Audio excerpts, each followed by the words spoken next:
तो उस पेंटिंग्स को बनाने का जो पूरा रिसर्च प्रोसेस रहता है वो आप किस तरीके से सोचते हो? आर्टिस्ट की इनर डिवोशन जो होती है काम के प्रति, वहाँ तक की एक जर्नी तैयार की और उसको लेकर के कंटेम्प्रेरी वे में बहुत सारे काम बनाए। ज्ञान वैराग्य जब जीवन में आता है हाँ जी। तो वो ऑपुलेंस को लेके आता है, एक्चुअल ऑपुलेंस को, जिससे संतोष मिलता है। तो आपको कितना टाइम लगा मैम इतना गहरा सोचने के लिए? हाँ, इस पेंटिंग ने थोड़ा ज़्यादा टाइम ले लिया था।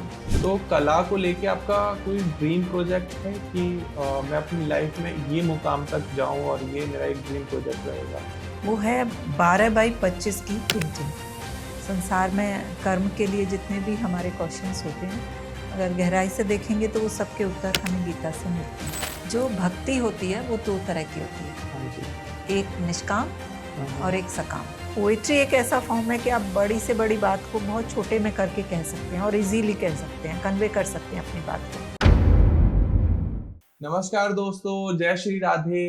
कैसे हो आप सभी लोग? आज का पॉडकास्ट बहुत ही इंटरेस्टिंग होने वाला है क्योंकि आज के पॉडकास्ट में हम बात करेंगे भगवत पुराण के बारे में, भगवत नित्य पाठ के बारे में, कला के बारे में, कला के संगम के बारे में, कलाकार के बारे में कि कलाकार किस तरीके से अपनी पेंटिंग्स को निखारता है, बनाता है, किस तरीके से अपने भाव को, अपने थॉट्स को लोगों तक पहुंचाता है। एंड एक पेंटिंग को समझने के लिए आपको किस तरीके की दिव्य दृष्टि चाहिए, क्योंकि एक कला को समझना आसान बात नहीं है। आप एक पेंटिंग को देखोगे, आप उसमें 100 चीजें देखोगे कि ये शायद पेंटिंग ये बोल रही है, ये पेंटिंग ये बोल रही है। तो अगर आप आज का पॉडकास्ट देख लोगे तो कला को कैसे समझते हैं और भगवत का क्या हमारे जीवन में इंपॉर्टेंस है, भगवान कृष्ण की क्या इंपॉर्टेंस है, वो भी आपको समझ में आ जाएगी। क्योंकि ये जो पॉडकास्ट होने वाला है ये बहुत ही आध्यात्मिक लेवल पर होने वाला है। आपको मतलब पूरे पॉडकास्ट में कहीं भी ऐसा नहीं लगेगा कि हम आपको एंटरटेन कर रहे हैं, हम आपको एंटरटेन ही एडुकेट कर रहे हैं। तो प्लीज ये पॉडकास्ट पूरा देखने वाला ना, आप प्लीज ये पूरा पॉडकास्ट आप देखना। तो आज हमारे पॉडकास्ट में हम स्वागत करते हैं रिद्धिमा सराफ जी का, जो कि एक लेखक भी हैं, एक कवि भी हैं और एक बहुत ही अच्छी चित्रकार भी हैं। तो ये पॉडकास्ट आपके लिए देखना बहुत ही ज्यादा जरूरी है। एंड स्वागत करते हैं मैम। नमस्कार, जय श्री राधे। जय श्री राधे। कैसे हो आप? बहुत अच्छे हैं मैम, हम भी बहुत अच्छे हैं, भगवान कृष्ण की कृपा है आप पर भी और हम पर भी। क्योंकि आप यहाँ आए तो शायद भगवान कृष्ण ने कहा होगा कि जाइए वहाँ एक पॉडकास्ट करके आइए। तो रिद्धिमा जी, आप अपनी कला की यात्रा के बारे में थोड़ा सा हमारे दर्शकों को बताएं कि ये कैसे स्टार्ट हुई, कैसे आप इस जर्नी में यहाँ तक आए। आपने इतनी सारी पेंटिंग्स करी, बुक्स लिखी हैं, तो उसके बारे में हमारे दर्शक आपसे बिल्कुल जानना चाहेंगे। एक्चुअली।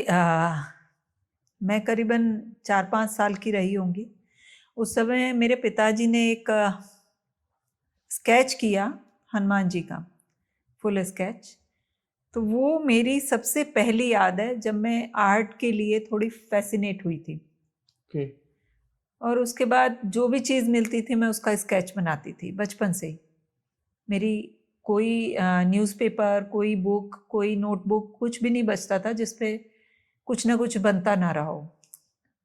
फिर उसके बाद एक प्रॉपर गाइडेंस के हिसाब से सर्च करने पर वृंदावन में मैंने तंजौर कला के बारीकियां सीखी और तंजौर आर्ट के बारे में जाना।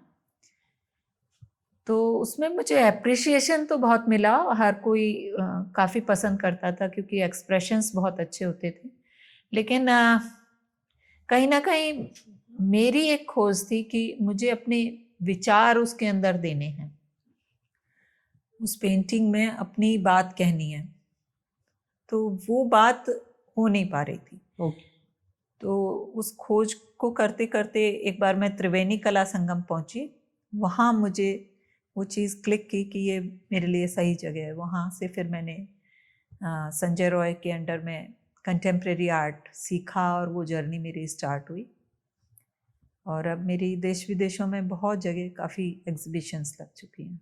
अच्छा। तो इस तरह से तो आपकी पेंटिंग्स मतलब नॉट इन इंडिया, अब्रॉड भी जाती हैं? हाँ, हर जगह लगभग 10 से 12 कंट्रीज में मेरी पेंटिंग लग चुकी है अभी तक।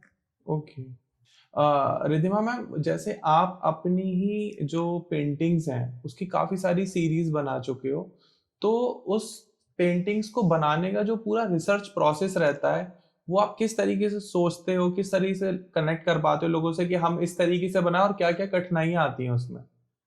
जब मेरी कंटेम्प्रेरी आर्ट की जर्नी शुरू हुई, हाँ जी, तभी से ही वो एक रिसर्च वर्क होते थे और मल्टीपल मीनिंग वाले वर्क होते थे। ओके, जैसे मैं आपको दिखाऊं तो ये एक पेंटिंग है, इसका नाम है ऑपुलेंस। ऑपुलेंस, हाँ जी। तो सिर्फ एक इस हेड की जर्नी में अगर बताऊं तो इस हेड के लिए मतलब हमने सैकड़ों क्लिक दिल्ली में किए, जी, वहाँ हमें ये फोरहेड नहीं मिला। उसके बाद में हम बनारस गए, वहाँ हमें एक ये फोरहेड मिला। एक्चुअली मुझे एक ऐसा फोरहेड चाहिए था जिसे देखते ही सबके मन में आए कि ये किसी बहुत ज्ञानी व्यक्ति का फोरहेड है। तो ये वो ज्ञान है, और ये एक लड़की है, लेडी है, जो न्यूड है और जी, वाइट है। जी, वाइट कलर वैराग्य में होता है, और आप जब इस तरह से होते हैं मतलब आप एक सब कुछ त्याग चुके हैं। जी, तो ये ज्ञान और वैराग्य से आपको एक्चुअल ऑपुलेंस मिलती है। इस पेंटिंग का नाम ऑपुलेंस है, और ज्ञान वैराग्य आपको वो संतोष देता है जिससे आपको एक्चुअल ऑपुलेंस, प्रॉस्पेरिटी जिसे कहना चाहिए, एक्चुअल प्रॉस्पेरिटी वो प्राप्त होती है। मैम ये साइड में ब्लैक ब्लैक ही समझ में नहीं आ रहा मुझे तो। ये एक नेल कटर है। अच्छा, एक तरह से मैंने इसे कट होना, अपने आप से कट नहीं कह सकते, लेकिन फिर भी एक कट होना कि भाई हम अपने ही जीवन में बहुत सारी चीज़ों को रखते हैं और उसे बहुत ज़रूरी मानते हैं। तो ये उन सब का एक काट के रूप में ये नेल कटर है एक्चुअली, और उसका शेप इस तरह से दिया गया है। तो नेल कटर ये बता रहा है कि आप अपने ज्ञान को जानिए और आप वैराग्य को जानिए, खुद को जानना ही जीवन है। हाँ, ज्ञान वैराग्य जब जीवन में आता है हाँ जी, तो वो ऑपुलेंस को लेके आता है जी, एक्चुअल ऑपुलेंस को, जिससे संतोष मिलता है। ओके, जिससे वो कहते हैं ना कि बेताज बादशाह, हाँ जी, साधुओं के लिए अक्सर कहा जाता है, तो उनके पास कुछ नहीं होते हुए भी सब कुछ होता है क्योंकि वो ज्ञान वैराग्य में होते हैं। अभी जैसे हमने महाकुंभ में देखा ही है, काफी सारे वहां पर साधु संत आए जिन्होंने ये चीज बताई है। हाँ, वो कह सकते हैं। हाँ जी, हाँ, तो इस तरह से मेरी जर्नी चलती थी, लेकिन मुझे जब कल्चर मिनिस्ट्री की तरफ से अवार्ड मिला तो पहली बार मैंने एक प्रॉपर रिसर्च वर्क किए, एक सीरीज तैयार की, एक ही सब्जेक्ट के ऊपर मैंने बहुत सारे काम किए। और कल्चर मिनिस्ट्री में जो मेरे को फेलोशिप मिली थी उसका सब्जेक्ट था भक्ति मूवमेंट इन कंटेम्प्रेरी आर्ट। तो मैंने जो भक्ति में मूवमेंट लिटरेचर में चालू हुआ था उसको कनेक्ट करते हुए आर्टिस्ट की इनर डिवोशन जो होती है काम के प्रति, वहाँ तक की एक जर्नी तैयार की, और उसको लेकर के कंटेम्प्रेरी वे में बहुत सारे काम बनाए और एक प्रॉपर सीरीज़ तैयार की। मतलब अब तो मैंने उसके बाद कई जर्नल्स पब्लिश कर लिए जिनमें मैंने सीरीज़ बनाई। उसके बाद में मुझे एक और अवार्ड फेलोशिप मिला साहित्य कला परिषद की तरफ से। उसका सब्जेक्ट था connection of art, science and life. तो उसमें भी मैंने बहुत सारे सीरीज़ वर्क बनाए एक ही सब्जेक्ट को लेके। तो इस तरह से एक सब्जेक्ट लेना, उसके बारे में पढ़ना, उसके बारे में पूरी जानकारी करना, फिर उस सब्जेक्ट को लेकर के एक एक पेंटिंग रेडी करना और उसमें हर चीज़ को डालने की कोशिश करना। चैलेंज तो है, लेकिन करते करते शायद आर्टिस्ट समझ जाता है कि उसे कैसे करना है। कुछ दिनों में वो चैलेंज आपको लगते होंगे कि ये तो आसान है। नहीं, वो शुरू में तो नहीं लगते हैं, लेकिन उसकी एक जर्नी होती है। उसकी एक जर्नी होती है। हाँ, जैसे ही जब हमने ये पॉडकास्टिंग स्टार्ट की थी तो मुझे ऐसा लगता था कि कैमरा फेस करना is the most difficult job in the world. हाँ, हाँ, लेकिन अभी मुझे ऐसा लगता है कि इससे आसान तो कुछ भी नहीं है। अभी हाँ, तो जैसे आप एक आर्टिस्ट हो, एक्चुअली ये सब कुछ एक आर्ट ही है, हाँ, है ना? हाँ। तो अब मुझे ऐसा लगता है कि इसमें क्या है, एंजॉय भी करते एंजॉय हैं, करते हैं। हाँ, एंजॉय भी बिल्कुल करते बिल्कुल, हैं। हम कनेक्ट कर पा रहे हैं उस चीज जी, को। बिल्कुल बिल्कुल। तो रिद्धिमा मैम, जैसे आपकी पेंटिंग्स मैं देख ही रहा हूँ, ये आम जनता की समझ से तो बाहर है। मतलब किसी भी आप एक नॉर्मल ले पर्सन को दिखाओगे और आपसे पूछोगे कि पेंटिंग्स एलैबोरेट करो, आई डोंट थिंक कि कोई भी उनको इजीली समराइज कर पाएगा। तो कोई अपनी आप एक जर्नी प्लीज शेयर करो कि आपने उस पेंटिंग को बनाया और किस तरीके से लोगों के सामने दिखाया, और प्लीज पेंटिंग को भी समझाओ। हाँ, तो ये बात तो आपकी सही है, और इस वे में भी सही है कि जैसे मैं अचानक आपके आगे आऊं और आपसे पूछूं आप मेरे बारे में बताइए, तो आप कैसे बताएंगे? नहीं, है ना। सिमिलरली पेंटिंग के बारे में होता है, हम लोग ऐसे सोचते हैं कि दीवार पर कोई भी पेंटिंग लगी हो और हम उसको डिटेल करने लग जाएं, जी तो फिर वो आर्ट वर्क कैसे हुआ। हाँ जी आर्ट वर्क के लिए आप उसको थोड़ा टाइम दीजिए, आप उसके साथ रहिए तो आप समझने लग जाएंगे। जी और इस जर्नी में ना मैं एक ये पेंटिंग अपनी डिटेल करना चाहूँगी आपको। Wake up call.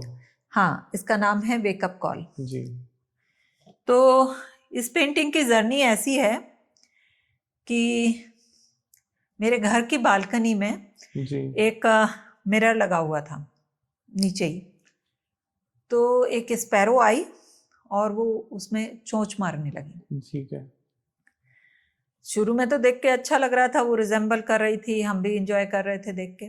जी लेकिन जब काफी देर हो गई तब हमें उस चिड़िया की पीड़ा महसूस हुई कि वो उस अंदर फंसी हुई चिड़िया को निकालना चाह रही है शायद। अच्छा अब वो उसको पानी दे रहे हैं, दाना दे रहे हैं, वो कुछ नहीं ले रही है। ठीक है। रात को भी आके देख रहे हैं तो उसमें चौंची मार रही है। जी देन मतलब एकदम से उस टाइम रियलाइज हुआ कि हम सब लोग ऐसे ही हैं। ठीक है। हम सब लोग इस संसार के मिरर में अपनी इस शरीर में फंसी हुई उस जीवात्मा की चिड़िया को हर टाइम फील करते रहते हैं कि हम उसमें फंसे हुए हैं। ठीक है। एक्चुअल चिड़िया तो बाहर थी, अंदर कुछ था ही नहीं। और ओके। हमारी जो सोच है वो वही है कि हाँ, अंदर कुछ फंसा हुआ है, हम उसको निकालें। हम उसके लिए जूझ रहे हैं।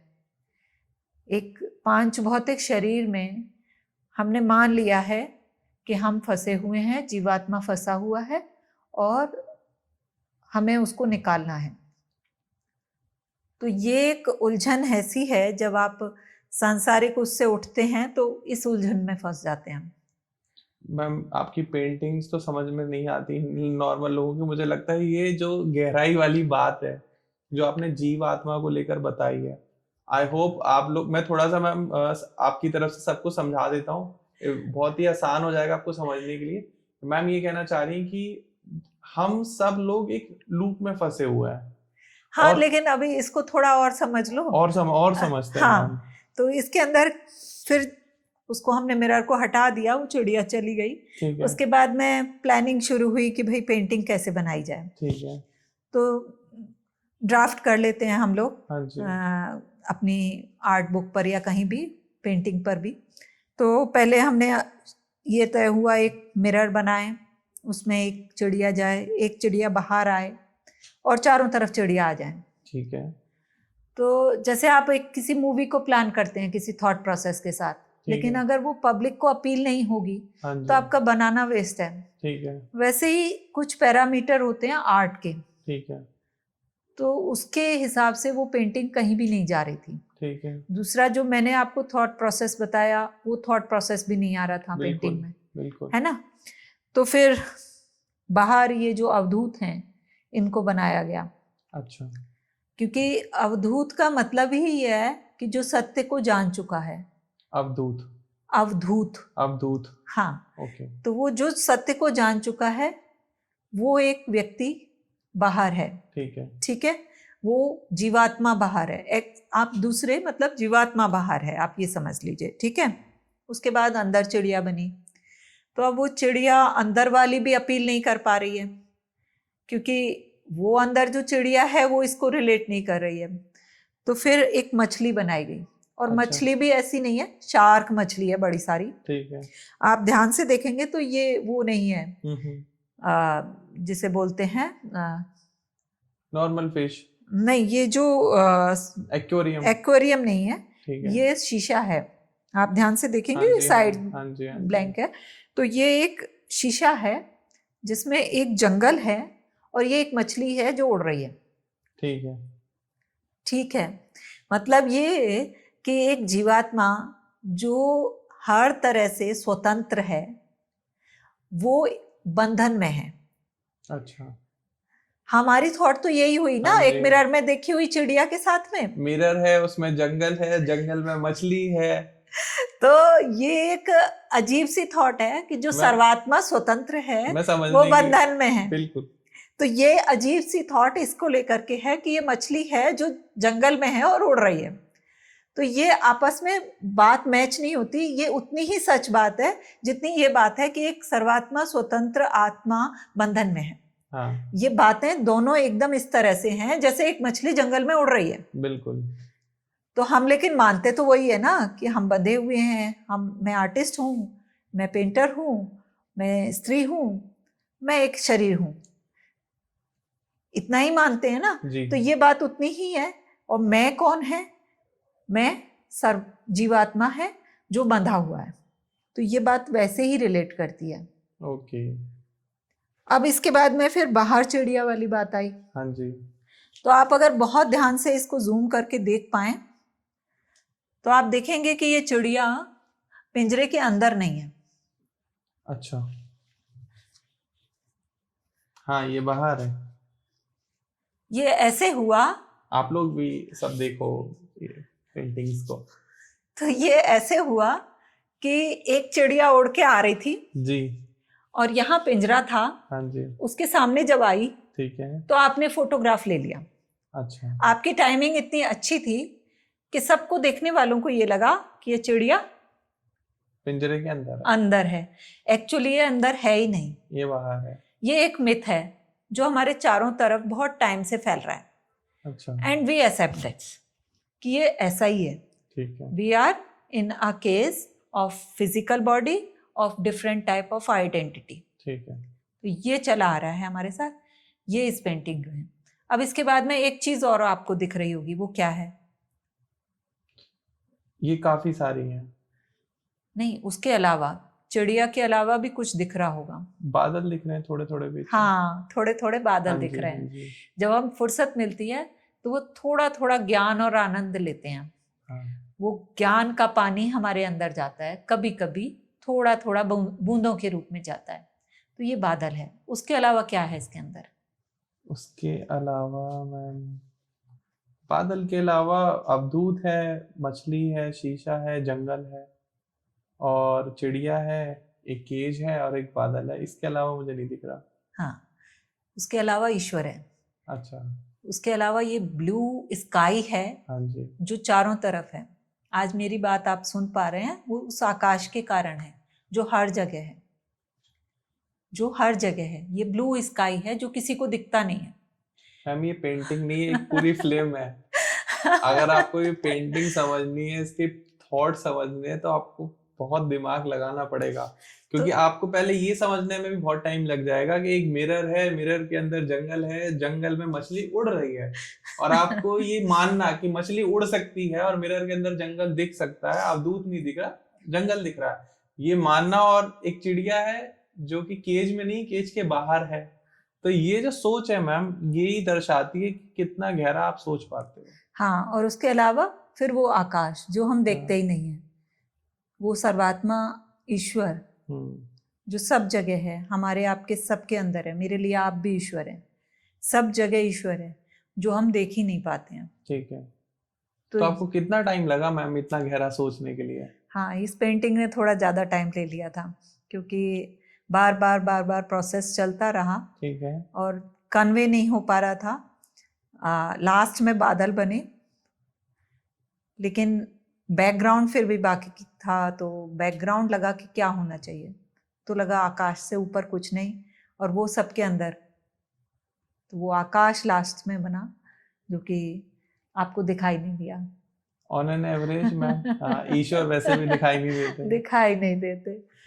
मैं आप लोगों को और भी बाकी पेंटिंग्स दिखा देता हूँ, और प्लीज अगर आप कमेंट सेक्शन में मुझे समझाना कि ये पेंटिंग्स क्या कह रही है, आप लोगों के लिए टास्क है। जैसे ये एक पेंटिंग है जिसका नाम है ब्लेसिंग्स। तो ये पेंटिंग क्या कह रही है, ये लड़की कहाँ जाने की कोशिश कर रही है, इस बारे में आप प्लीज कमेंट सेक्शन में आओ और मुझे बताओ। और एक एक करके मैं सारी पेंटिंग्स के नाम ले देता हूँ, आपको जो पेंटिंग अच्छी लगे आप उस बारे में एलैबोरेट कर सकते हो।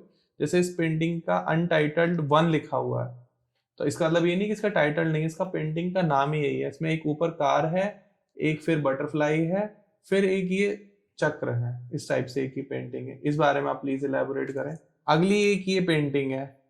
अब मुझे इसमें कुछ पॉलिटिशियन लग रहे हैं, आप लोगों को क्या लग रहा है, आप कनेक्ट करके बताओ कि इसमें क्या है पेंटिंग के अंदर। आप ये आ रहा होगा आपको कैमरे पर, इसको आपको एलैबोरेट करना है। और मैं थोड़ा जल्दी करता हूँ। ये रेंज ऑफ लाइट, मतलब हो सकता है कि आई वॉज राइट और रॉन्ग।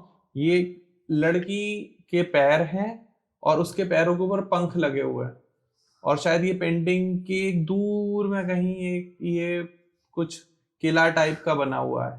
अब ये लड़की की ये दर्शा रहा है कि ये इससे कितनी दूर है, तो इसकी रेंज के बारे में शायद कुछ बात हो रही है। I don't know. नीचे एक कांटा भी है।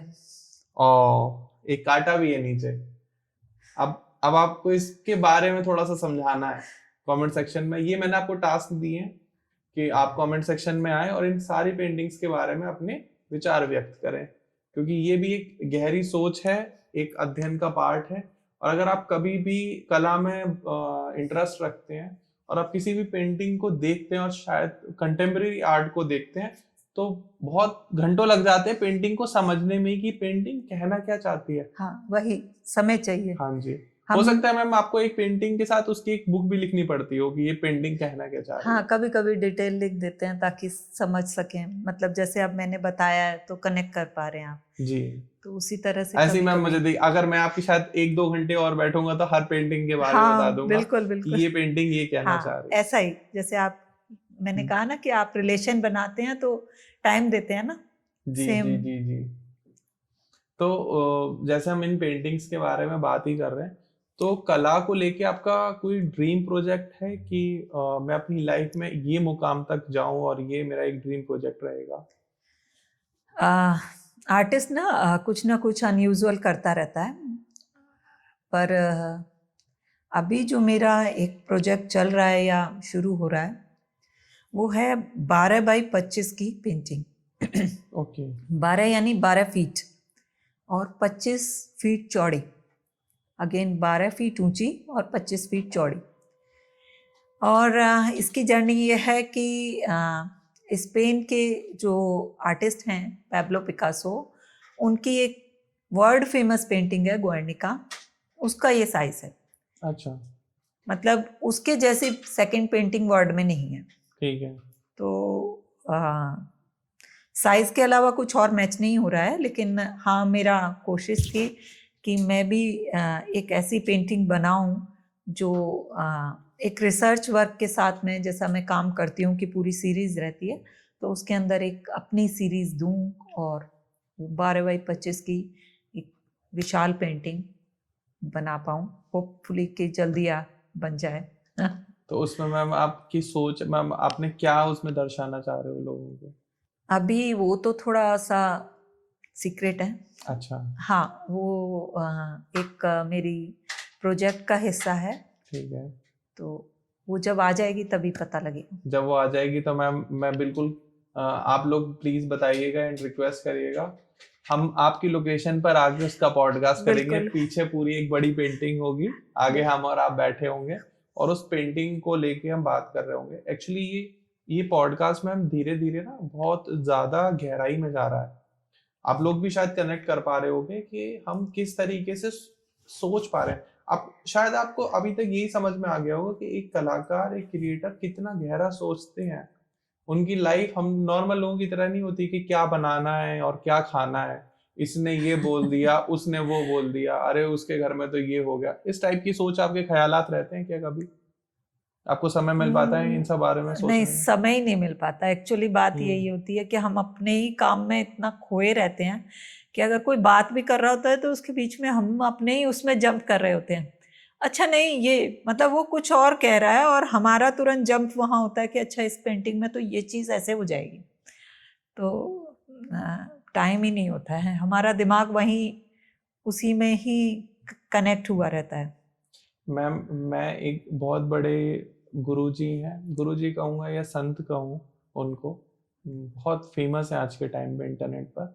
मैं उनसे डायरेक्टली मिला था, तो मैंने उनसे एक सवाल करा कि महाराज जी मेरे 2 छोटे बच्चे हैं, मैं उनको किसी भी वो गलत आदत में ना पड़े, तो मैं क्या उनको ऐसा कुछ फॉलो करवाऊँ कि वो कभी भी, जो आज के टाइम में आपने पता ही है कि यूथ जो है बहुत जल्दी नेगेटिव चीज़ों को लेके अट्रैक्ट होता है, तो उन्होंने मुझे सीधे कहा कि अपने बच्चों को कला में डालो, उनसे वाह, कहो वो क्या बात सिंगिंग है। करें, पेंटिंग करें, कुछ भी, कोई गिटार बजाएं या कोई भी एक ऐसा काम करें जिसमें दिमाग की एनर्जी खर्च हो। वो कभी बेटा किसी गलत आदत में नहीं जाएंगे, कभी कोई फालतू में दिमाग, क्योंकि कलाकार को बहुत सोचना पड़ता है, बहुत दिमाग लगाना पड़ता है, बहुत गहराई में जाना पड़ता है। तो रिद्धिमा मैम, आपने जैसे आपने इतनी सारी पेंटिंग्स तो बनाई हैं जिनको समझ पाना मैं सीधे कहूंगा कि नामुमकिन है जब तक आप खुद ही इलेबोरेट ना कर दें या कोई कलाकार ना हो। तो इन पेंटिंग्स के थ्रू आपने क्या कभी किसी ऐसे सेलिब्रिटी के लिए कोई पेंटिंग बनाई है जो अब जिनको देख के उनका एकदम दिल भाव विभोर हो गया हो कि अरे वाह क्या बना दिया आपने? देखिए, मेरे लिए जो सबसे बड़े सेलिब्रिटी हैं वो मेरे गुरु हैं। अच्छा। तो उन्होंने एक बार एक प्रसंग सुनाया था अपने गुरु का कि वो दाल बाटी चूरमा श्री राधा रानी को और कृष्ण जी को पवा रहे हैं। हाँ जी। तो वो मेरे मन को छुआ और उसे बना करके सबसे पहली बार मैं मेरे गुरु से मिलने गई थी। ठीक है। तो वो मेरे लिए इसलिए भी ज़्यादा करीब है क्योंकि सबसे पहला दर्शन उस पेंटिंग के बहाने से मैं करने गई थी। उसके बाद और भी कुछ पेंटिंग्स बनाई, तो किसी के लिए भी बनाई नहीं बनाई, लेकिन मेरे लिए जो सबसे ऊपर हैं वो मेरे गुरु हैं और उनके लिए मैंने पेंटिंग बनाई है। अच्छा। तो रिद्धिमा मैम, जैसे मैं आपकी पेंटिंग्स तो देख रहा हूँ, साथ में आपकी एक ये बुक लॉन्च हो रही है भागवत पुराण के नाम से। जी। तो जो आपकी लेखन की जर्नी है, जो आपने लिखना स्टार्ट किया, वो आपने कैसे स्टार्ट किया एंड कब स्टार्ट किया, हमारे दर्शकों को प्लीज बताएं सो दैट आप लोग भी कनेक्ट कर पाएं कि मैम एक अच्छे पेंटर होने के साथ एक बहुत अच्छी लेखक भी हैं, और कब इसकी जर्नी स्टार्ट हुई? हाँ, पेंटिंग की तरह लेखन भी मेरा बचपन से ही चल रहा है, लेकिन वो प्रॉपर नहीं था। ओके। कभी कोई कोट लिख लिया, पोइट्री लिख ली, कभी कभी जी। डिबेट कंपटीशन वगैरह में मैं पार्टिसिपेट करती थी तो खुद ही लिखती थी अपना। लेकिन जब मैंने पहले बताया आपको, कल्चर मिनिस्ट्री से जब फेलोशिप मिला, तब वो भक्ति मूवमेंट इन कंटेम्प्रेरी आर्ट करके मैंने प्रॉपर एक बुक लिखी। ठीक है। तो जब मैंने आर्टिस्ट की इनर जर्नी, उसका डिवोशन और ये सब चीज़ें गहराई में गई, तो वो मुझे एक लिखने और पढ़ने का टेस्ट आ गया। ठीक है। उसके बाद मैंने जनरल्स निकाले, उनकी सीरीज बनाई, कई और पुस्तकें लिखी, किरदार, नौलीना नाइट और संपूर्ण कला यात्रा, जी। गीता नित्य पाठ। तो ये सब कई पुस्तकें पब्लिश हुई मेरी एक एक करके, और उनके बारे में मैं लिखा।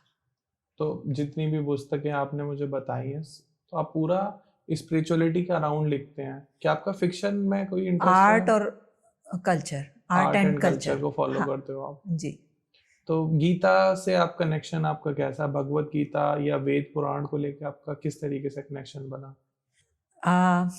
वैसे मैं एक आध्यात्मिक परिवार से हूँ, तो वेद पुराण शास्त्र सब तरह की पुस्तकों से कनेक्शन नेचुरल एक फैमिली बैकग्राउंड से ही बना हुआ है। लेकिन क्या होता था कि गीता के जब हम हिंदी अर्थ पढ़ते हैं जी। तो बहुत सारी चीज़ें एक से दूसरे में जाने में हम मिस करते हैं, उसके कॉन्सेप्ट को मिस करते हैं। इतने सालों से पढ़ने के बाद में भी कृष्णा ने एक्चुअल क्या एक चीज़ है जिसके बारे में भगवत गीता में बोला है कृष्ण को, उसको अर्जुन को। जी। मतलब भगवत गीता जो कि 18 अध्याय हैं और 700 श्लोक हैं। जी। ये महाभारत में अर्जुन को श्री कृष्ण ने उपदेश दिए थे, जी। उसे भगवत गीता बोलते हैं। और तो उसके कॉन्सेप्ट नहीं समझ में आते थे, निकल जाते थे दिमाग से। ठीक है। तो कई बार पढ़ते पढ़ते ये अपने आप ही एक ईश्वर की कृपा ही मान लीजिए कि गीता नित्य पाठ एक पुस्तक शुरू हुई। आप इसको पढ़ेंगे, अगर आपने गीता, ओरिजिनल गीता पढ़ रखी है, तो आप बहुत जल्दी हर एक श्लोक का अर्थ और कॉन्सेप्ट को आप मेरे उसके साथ पढ़ के कनेक्ट कर पाएंगे। प्लस पॉइंट ये होगा कि पूरी 700 श्लोक की गीता आप आधी पौन घंटे में पढ़ पाएंगे। अच्छा। हाँ, इसके अंदर मतलब बहुत सूक्ष्म में काव्यात्मक रूप में, बहुत इजी भाषा में आपको सारे कॉन्सेप्ट, सांख्य क्या है, कर्म योग क्या है, भक्ति योग क्या है, कर्म क्या है, विकर्म क्या है, अकर्म क्या है, कृष्णा ने एक्चुअली लास्ट में किस तरह से अर्जुन को कहा कि तुम मेरी शरण में आ जाओ और क्यों कहा। तो ये सारी चीज़ें बहुत इजीली आपको इस बुक को पढ़ने से, बार बार पढ़ने से समझ में आने लगेगी। मतलब आप सीधे ये है कि जहाँ तक मैं लोगों की बात करूं तो लोगों को भगवत गीता का एक ही मतलब समझ में आता है कि कर्म करो, फल की इच्छा मत करो।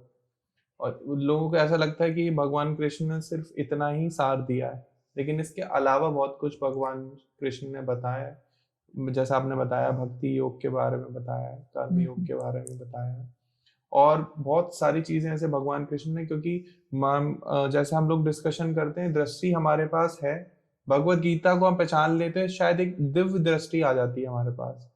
हाँ, लगभग अपने कर्म के लिए, संसार में कर्म के लिए जितने भी हमारे क्वेश्चंस होते हैं, अगर गहराई से देखेंगे तो वो सबके उत्तर हमें गीता से मिलते हैं।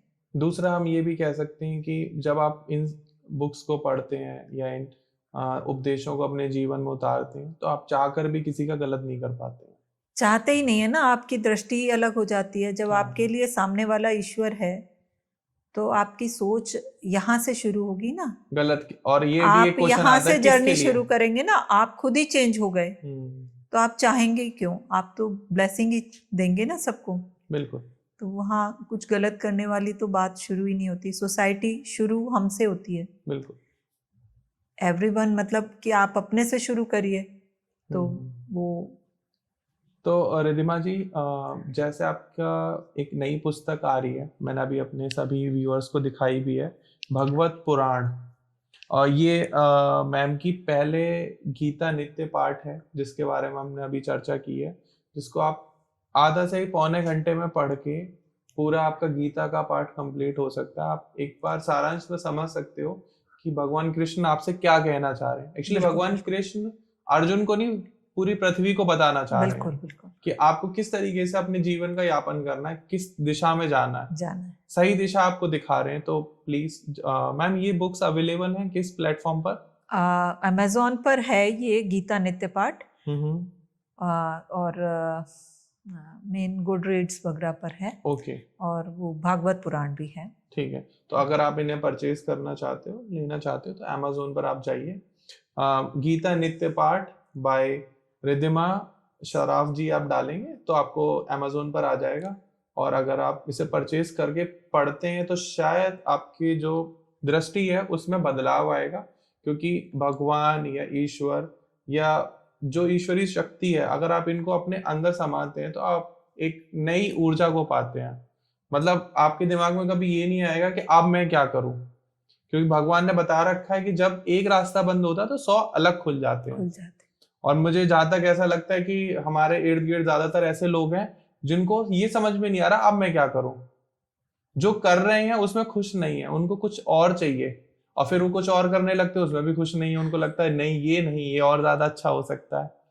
अब मैं क्या करूं का आंसर कभी किसी को नहीं मिलेगा। हम ये कह सकते हैं कि जो मैं कर रहा हूं उसको और अच्छा कैसे करूं, उसके लिए आपको इन पुस्तकों की जरूरत पड़ेगी, मेरा पर्सनली मानना है। बाकी कमेंट सेक्शन में आप अपनी राय भी दे सकते हैं। तो मैम प्लीज भगवत पुराण के बारे में थोड़ा सा आप हमें संक्षिप्त रूप में समझाएं कि इस आपने बुक में क्या लिखा है। आप जैसे आपकी पेंटिंग्स में गहराई तो है ही, बुक्स के बारे में थोड़ा सा बताएं। ये भगवत पुराण गीता नित्य पाठ की तरह से ही, हाँ जी, वेद व्यास जी जिन्होंने 18 पुराणों की रचना की, ठीक है, उन्होंने ही भागवत पुराण लिखी। ठीक है। और इसमें 18,000 श्लोक हैं। अच्छा। और 12 स्कंद हैं और 335 अध्याय हैं। ठीक है। तो उसको शॉर्टेस्ट रूप में मैंने पूरे में लिखा, और गीता नित्य पाठ की तरह से ये पद्यात्मक रूप में है, यानी पोइट्री फॉर्म में है। अच्छा। तो पढ़ने में भी आपको अच्छा लगता है, और ठीक है, शॉर्ट फॉर्म में आप काफ़ी कुछ जान जाते हैं। यही तो मैम, ये भगवत पुराण में आपने कुछ पंक्ति लिखी हैं, निष्काम होए जेहि कहीं ये कथा धरी चरणन में शीश, अवसी पाव निर्मल भक्ति, अरु दर्शन दे जगदीश। मेरी संस्कृत अच्छी नहीं है, प्लीज मुझे ट्रोल मत करना उस चीज के लिए। मुझे मैम प्लीज इस लाइन का अर्थ समझाइए अगर मैंने सही बोला है तो। जो भक्ति होती है वो दो तरह की होती है, हाँ जी। एक निष्काम हाँ और एक सकाम। ओके मतलब सकाम यानी ठीक। कामना के सहित। जी। तो वो सकाम यानी आप ईश्वर से कुछ चाहते हैं तो सकाम भक्ति, और कुछ नहीं चाहते हैं तो निष्काम भक्ति। जैसे आप किसी से प्यार करते हैं तो उसको चाहते हैं, उससे नहीं चाहते हैं। हाँ सिमिलरली जो ये ग्रंथ है वो श्री कृष्ण से प्रेम का ग्रंथ है। ठीक है। तो जब आप इसको बार बार पढ़ते हैं तो आपको श्री कृष्ण से प्रेम होता है, और जब प्रेम होता है तो निष्काम भक्ति आती है। तो इसका जो मतलब है पहली दो लाइनों का, वो ये है कि आप जब अपने सिर को भगवान के चरणों में रख के, यानी अपने समर्पित भाव से श्रद्धा के साथ में सिर नीचे रखना है, यानी श्रद्धा भी और समर्पण भी कर रहे हैं हम। तो जब आप सिर अपना भगवान के चरणों में रख के इस कथा को पढ़ते सुनते हैं जी, तो आपको निष्काम भक्ति मिलती है। समर्पण के भाव से जब आप इसको पढ़ते हैं तो आपको निष्काम भक्ति की प्राप्ति होती है। और जब निष्काम भक्ति होती है तो आपको निर्मल प्रेम प्राप्त होता है। ठीक है। जब आपके हृदय में प्रेम होगा ईश्वर के लिए तो ईश्वर आपसे दूर कैसे रहेंगे, मतलब आपको श्री कृष्ण का साक्षात्कार होता है। जी। भागवत के लिए ये कहा गया है कि जो भी निष्काम भाव से इसके लिए प्रेम करता है, प्रेम से पढ़ता सुनता है, उसको ईश्वर का साक्षात्कार प्राप्त होता है। अच्छा, तो इसका मतलब ये है। मुझे भी मतलब एक लाइन आपकी बहुत अच्छी लगी कि आप जब प्रेम करते हैं तो आप उसको चाहते हैं, उससे नहीं चाहते हैं। जी। लेकिन लोग आज के टाइम में हम उल्टा करते हैं, किसी से प्रेम करते हैं तो उसको तो चाहते ही चाहते हैं, उससे भी चाहते हैं, और जहां उसने अपनी चाहत बंद कर दी तो उसको चाहना बंद कर देते हैं। हाँ, तो उसे व्यापार कहते हैं। उसे व्यापार कहते हैं जी। तो कुछ चाहिए, हम्म, कुछ लीजिए। मैम इस हिसाब से मैम आप 99.99 लव स्टोरीज को एंड कर देंगे। हाँ। नहीं, शायद शुरू भी कर सकती हूँ कि आदमी प्रेम को गहराई कुछ समझे। कैसे तो मैम, कैसे हो उसमें सकता है कि बिना किसी रिवर्सल के आप सिर्फ किसी एक को प्यार करते हैं? इसका सबका जवाब आध्यात्म में है। हाँ जी। जब आप आध्यात्म में आगे बढ़ेंगे तो ये सब चीजें आपके अंदर इतनी आसानी से आ जाएंगी कि आपको पता ही नहीं लगेगा कि आपकी चाहतें लोगों से खत्म हो गई हैं। अगर आपकी बात ये लोगों तक पहुंच जाए, 150 करोड़ लोगों तक, तो हो सकता है जो सुसाइडल रेट इंडिया में बढ़ता जा रहा है वो कम हो हाँ, जाए। बिल्कुल बिल्कुल। रेप केसेस बंद मतलब हो जाए। इवन खुद से भी इतनी एक्सपेक्टेशन नहीं रहती है कि आप उसके लिए इस ट्रॉमा वाले माइंड स्टेट में पहुंच जाएं। एंजाइटी, डिप्रेशन सब कुछ खत्म नहीं, हो जाए। आध्यात्म सब चीजों पर एकदम पानी फिरने वाला है। आपको मतलब आध्यात्म में जाना चाहिए अगर अपनी एंजाइटी खत्म करनी है। ये सब मैंने मैम, जैसे आप एक कलाकार हैं, पेंटर हैं, आपसे रिलेटेड एक मूवी मुझे याद आ रही है, आप शायद सभी को मैं बताना चाहूँगा। एक मूवी है, शाहरुख खान है उसमें, ऐश्वर्या राय है, रणबीर कपूर हैं और अनुष्का शर्मा है, ए दिल है मुश्किल।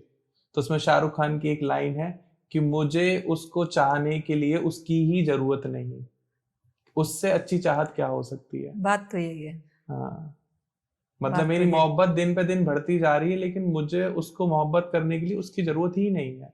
बात तो यही है। वो खुद एक पेंटर होते हैं उस मूवी में।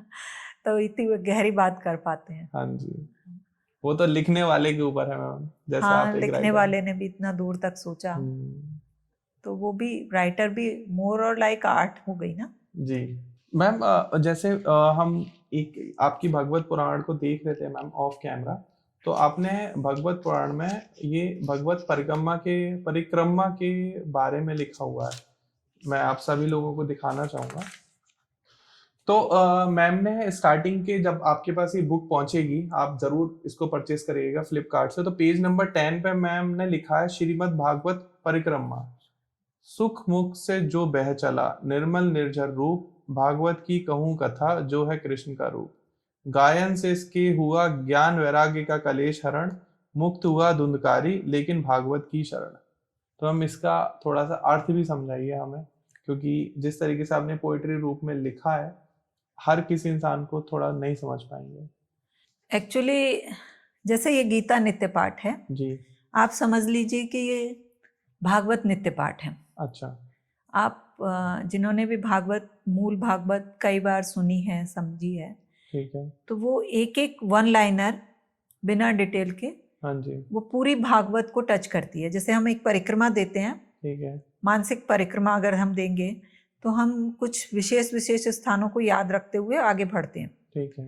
तो आप ये समझ लीजिए कि ये पूरी भागवत की परिक्रमा करती है। ये 4-5 पेज में पूरी भागवत की परिक्रमा है। ठीक है। मतलब जैसे आप गीता नित्य पाठ को डेली पूरी गीता पढ़ सकते हैं, हाँ जी। वैसे ही आप भागवत परिक्रमा पढ़ के पूरी भागवत को डेली पढ़ सकते हैं। ठीक है। उसमें डिटेल वगैरह नहीं है और बहुत सिंपल वर्ड में है। मेन बात यह है कि आपकी भागवत सुनी या पढ़ी हुई होनी चाहिए। ओके। अगर वो पढ़ी हुई है तो इसकी लैंग्वेज बहुत इजी है, संस्कृत नहीं है, हिंदी है। हाँ, हिंदी है। हाँ, तो आप आराम से उसको एक एक लाइन से पूरा समझ जाएंगे। जैसे इसमें ये है कि जो है कृष्ण का रूप, तो जो भागवत पुराण है उसको कृष्ण का वांग्मय रूप यानी शब्दों का रूप कहा गया है। जी। भागवत कृष्ण का शब्द रूप है। शुक मुख से जो बह चला यानी शुकदेव जी ने जो इस भागवत के बारे में कहा है, बोला है शुकदेव जी ने, वो है ये भागवत पुराण। तो ये बहुत ही इजी है। अगर किसी ने भागवत पढ़ी है तो वो इजीली रिलेट कर लेगा, हर एक उसके इंसिडेंट को रिलेट कर लेगा और पूरी भागवत को इजीली 2-4 पन्नों में थोड़ी सी देर में पूरी भागवत पढ़ लेगा, जो कि 18,000 श्लोक में पढ़ी जाती है। मैं एक बार आपको फिर से पढ़ के सुना देता हूँ ताकि आप सब लोग भी कनेक्ट कर पाएं। ये बुक जब तक आप नहीं पहुंच रही है, वीडियो आप तक मैं रिक्वेस्ट करूंगा आप ही एक बार प्लीज पढ़कर सुनाएं सभी को। शुक मुख से जो बह चला निर्मल निर्झर रूप, भागवत की कहूँ कथा जो है कृष्ण का रूप। गायन से इसके हुआ ज्ञान वैराग्य का क्लेश हरण, मुक्त हुआ धुंधकारी लेकर भागवत की शरण। पुण्य बरनऊ प्रभु के विविध अवतारा, कहे सु पुण्य जिमि रचेऊ भागवत पुराणा। बहुर नारद कर जीवन प्रसंगा, पुण्य शुक जिमि भागवत पढ़ेऊ सो कथा प्रसंगा। तो इस तरह से है। ठीक है। तो मैम इस भागवत पुराण में कोई एक ऐसा अध्याय है आपका जो हर एक व्यक्ति विशेष को पढ़ना चाहिए और उससे कुछ सीखना चाहिए, जो आप सभी को आज बताना चाहें? हाँ, वैसे जो भागवत पुराण है उसका हृदय, उसका हार्ट दसम स्कंद को बोला गया है। दसम स्कंद। हाँ, तो दसम स्कंद क्या है? एक्चुअली श्री कृष्ण की लीलाओं का वर्णन है। अच्छा। जो मेन इसका कोर जगह है, भागवत जिसका कहना चाहिए प्राण है, वो दसम स्कंद है और दसम स्कंद में श्री कृष्ण की लीलाओं का गायन किया गया है पूरी तरह से। ठीक है। लेकिन क्या होता है, श्री कृष्ण की लीलाओं में प्रवेश करने के लिए या वो आपके हृदय में एक्चुअली उतर पाए, उसके लिए कुछ आध्यात्मिक उन्नति चाहिए आपकी। जी। तो पूरी भागवत में उसकी ही तैयारी कराई गई है। आप कोई सा भी आख्यान पढ़ लीजिए, चाहे वो पुरंजन आख्यान हो, चाहे वो कपिल जी का देवहूति जी को संवाद है उसको पढ़ लीजिए। मतलब पूरी भागवत में आपको उस आध्यात्मिक उन्नति को कैसे प्राप्त करें, ओके, उसके बारे में बताया गया है। ठीक है। जैसे कहा गया है, वारि मथे घृत होय वर सिकता ते बर तेल, बिन हरि भजन न भव तरिय यह सिद्धांत पेल। अच्छा।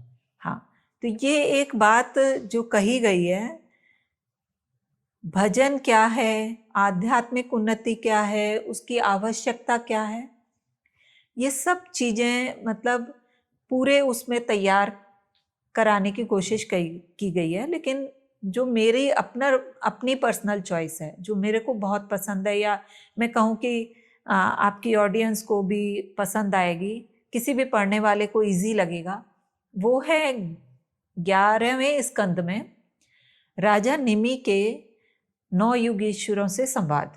अच्छा। उन्होंने इतना इजी वे में सारे प्रश्न उत्तर किए हैं जो किसी भी आध्यात्म में उन्नति चाहने वाले साधक को करने चाहिए या किसी के भी मन में आएंगे। वो सारे प्रश्न उसमें हुए हैं। एक ये भी है, इसके अलावा एक श्री कृष्ण उद्धव संवाद है 11वें स्कंद में। तो ये दोनों चैप्टर मुझे बहुत ज़्यादा पसंद हैं और बार बार मैं जितनी बार पढ़ती हूँ, मेरी अपनी किताब में लिखी हुई मैं जितनी बार पढ़ती हूँ, मुझे ऐसा लगता है कि मुझे कुछ और मिला, मुझे कुछ और समझ में आया। हर एक प्रश्न का, कोई एक प्रश्न ऐसा नहीं बचा जो आप चाहें कि मेरे को आध्यात्मिक उन्नति चाहिए और उसके लिए मुझे कुछ समझना है तो उसमें उसका आंसर ना मिले। एक्चुअली थॉट्स हैं मैम, जितनी बार आप देखोगे उतनी बार आपको कुछ नया दिखेगा। हाँ, आप खुद भी है ना एक साथ में 10 क्वेश्चन नहीं दिमाग में रख पाते हो। ये बिल्कुल तो बात वो सही है। धीरे आप उस चीज को, आपका आज मन कैसा है, कल मन कैसा है, और उस मन के हिसाब से आप किस चीज को क्या कब क्लिक कर रहे हो, कुछ पता नहीं है। सच बात। तो ये एक जर्नी होती है और आपको बार बार शास्त्रों का स्वाध्याय इसीलिए जरूरी बताया जाता है। और मेरी कोशिश भी इसको लिखने के पीछे यही थी कि एक इजी हो जाए हर एक इंसान के लिए, कि वो इतना बड़ा शास्त्र लेके नहीं बैठेगा, नहीं पढ़ेगा, तो वो एक शॉर्ट फॉर्म में उसको पढ़ सके जी। हाँ, जाना आपको वहीं पड़ेगा, ओरिजिनल के पास ही जाना पड़ेगा, लेकिन एक बार आपका इंटरेस्ट तो जागे, आपको समझ में तो आए कि ये आपके लिए कितना जरूरी है। एक्चुअली उसकी लैंग्वेज थोड़ी टफ है, इसकी काफी इजी है। हाँ, काव्यात्मक रूप है और इजी है बहुत, आप आराम से समझ लेंगे। छोटा होने से क्या है, आप जंप नहीं करते हैं, आप आराम से समझ लेते हैं उसको। तो जैसे आपने गीता नित्य पाठ या भगवत पुराण को पोएट्री के फॉर्म में लिखा, क्या आपने कहा था, काव्यात्मक रूप में लिखा है, तो इसके पीछे कोई विशेष कारण है कि आपने इसी फॉर्म में इसको लिखना था? हाँ, मतलब ये था कि एक तो ये है कि जब हम सार पढ़ते हैं, इनका हिंदी अर्थ पढ़ते हैं, तो वो ऑलरेडी गद्य है ही, हमारे पास गद्य अवेलेबल है, पहली चीज जी। और दूसरी चीज ये थी कि मुझे इतने बड़े बड़े शास्त्रों को बहुत छोटे में करना था। अच्छा। तो जैसे पोइट्री के लिए कहते हैं गागर में सागर भरना। हाँ जी। हाँ, तो पोइट्री एक ऐसा फॉर्म है कि आप बड़ी से बड़ी बात को बहुत छोटे में करके कह सकते हैं और इजीली कह सकते हैं, कन्वे कर सकते हैं अपनी बात को। ओके। इसलिए ये दोनों चीजें मैंने पोइट्री में लिखी। बहुत बढ़िया मैम। मुझे मतलब मैं आपसे बात भी कर रहा हूँ तो मुझे ऐसा लग रहा है कि मैं कोई बुक को पढ़ रहा हूँ, क्योंकि हर बात, हर शब्द इतना गहरा है। और जैसे कि मैं भी काफ़ी सारी स्पिरिचुअलिटी के अराउंड बुक्स पढ़ी हैं, तो मैं रिलेट कर पा रहा हूँ उस चीज़ को, शायद आप भी रिलेट कर पा रहे होगे, क्योंकि भगवत गीता, भगवान कृष्ण, उनकी लीलाएं, उनके संवाद, और जो हमारी संस्कृति है, सनातन धर्म का कल्चर है, वो सब आपको एक अच्छा इंसान बनाने की कोशिश करते हैं। पहले मैम जैसे गुरुकुल में लोग पढ़ने जाते थे, बहुत पहले की बात कर रहा हूँ मैं, तो वहां पर सिर्फ यही पढ़ाया जाता कि आपको अच्छा इंसान कैसे बनना है, शास्त्रार्थ पढ़ाए जाते थे। फिर ब्रिटिश रूल आ गया।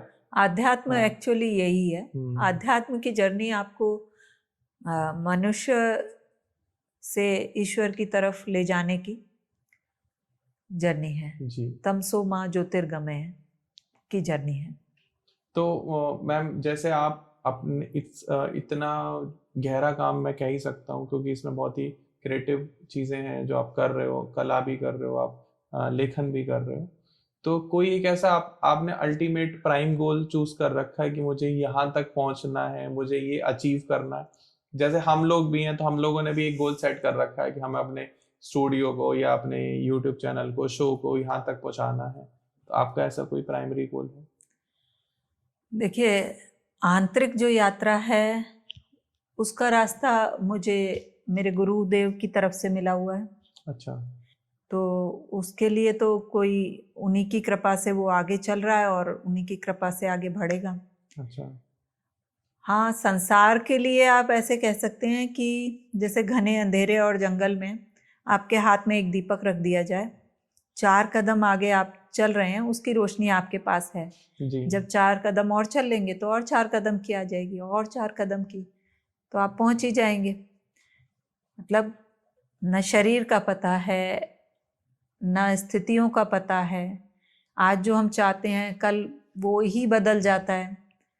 तो संसार की जर्नी में तो ऐसे ही चल रही हूँ मैं मैम की बात से कनेक्ट हो गया, आपसे भी एक बात कहना चाहूँगा जो मैंने अभी कहीं पढ़ी थी हम किसी बुक में लिखा था कि लोग, किसी ने एक बहुत ही घना और अंधेरा वाला जंगल देखा और अब वो डर रहा है कि मैं कैसे जाऊं इस जंगल में आगे। तो ईश्वर कह लें, भगवान कृष्ण कह लें, तो वो बस यही समझाते हैं कि आपको जंगल नहीं देखना, सिर्फ एक कदम आगे देखना है। बस आप एक कदम आगे बढ़ाए जाओ, कब जंगल खत्म हो जाएगा आपको पता ही नहीं लगेगा। वही तो मैं मतलब इतनी गहरी बात मैं जनरली पॉडकास्ट पर करता नहीं हूँ, लेकिन आपके साथ मैं उस फेज में चला गया हूँ, गहराई वाली बात में, कि जंगल पार कैसे होगा।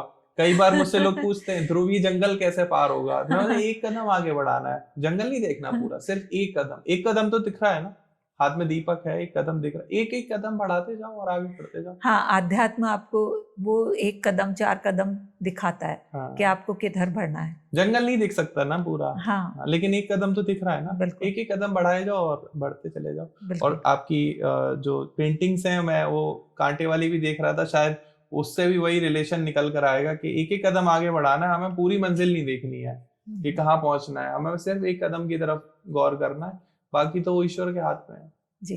कहीं कांटे होंगे, कहीं फूल भी मिलेंगे, जहाँ कांटे हैं तो फूल तो होते ही हैं। बिल्कुल, आपको कांटों की तरफ नहीं, फूलों की तरफ ध्यान देना। दे सकते हैं आप एक पेंटिंग बना सकते हैं इस पॉडकास्ट के ऊपर भी। जी। हम दोनों एक मिरर में हैं। हाँ, लेकिन कुछ सोच सकते हैं। हाँ, लेकिन आपको मछली नहीं उड़ानी है इस बार, किसी उड़ती चीज को ही उड़ाइएगा। ठीक है, कुछ सोचते हैं। हाँ, और अगर वो बन पाता है तो हम बिल्कुल शेयर करेंगे, आपको क्रेडिट देंगे। हाँ, thank you so much.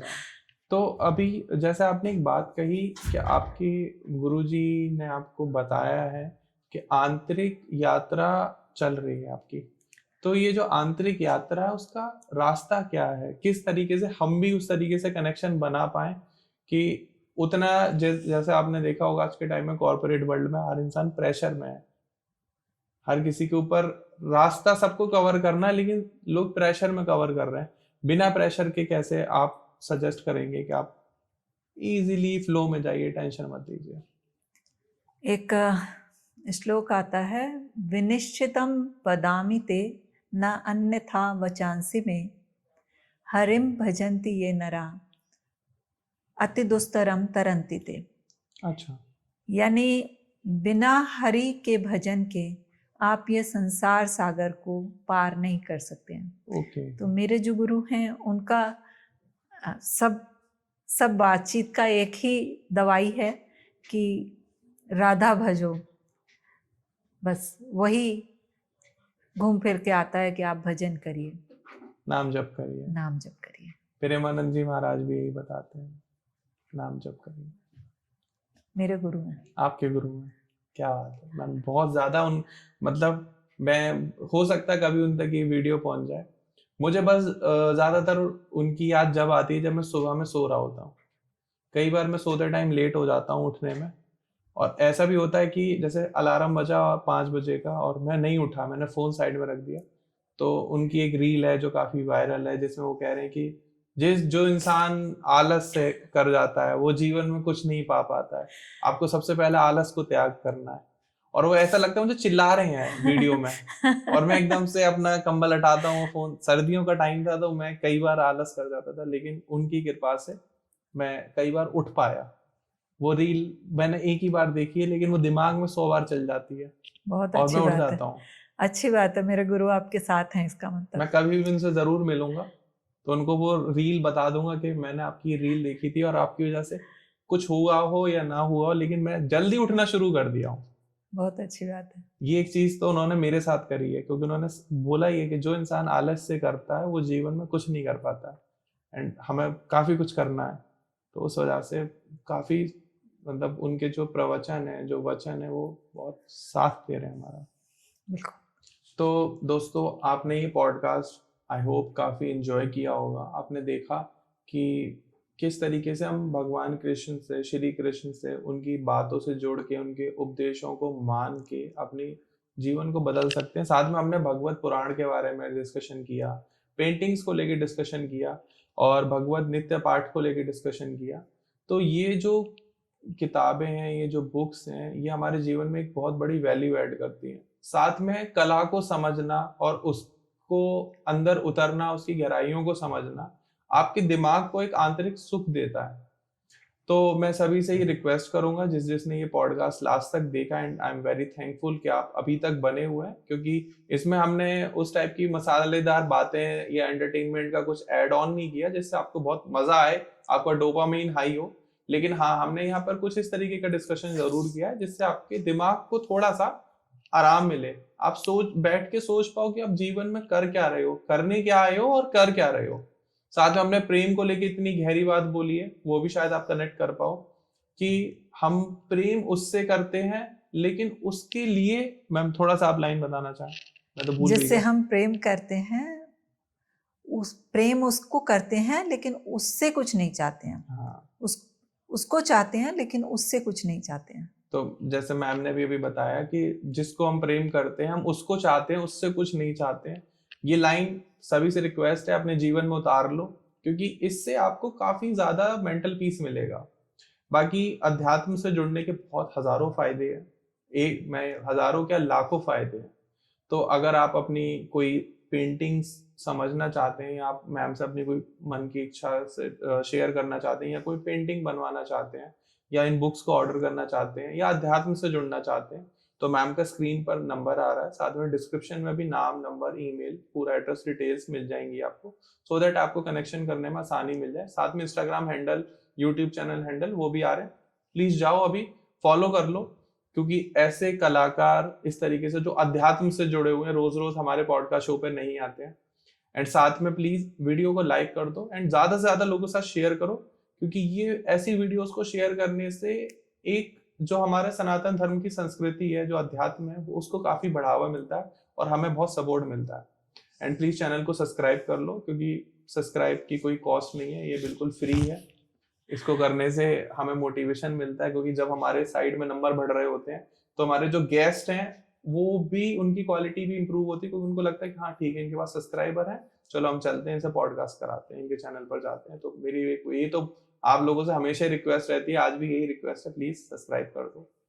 And last सभी से ये रिक्वेस्ट है कि इस वीडियो को अपने स्टेटस पे लगाओ, अपनी स्टोरी पे पोस्ट करो, जहां से आपको जो बात अच्छी लगी हो, कोई भी क्लिप भगवान कृष्ण से रिलेटेड जो हमने बातें करी हैं वो अच्छी लगी हैं या कला से रिलेटेड, तो अपनी स्टोरी पे लगाओ, ताकि हर इंसान तक हमारी कला, हमारी बात, हमारा पॉडकास्ट पहुंच पाए।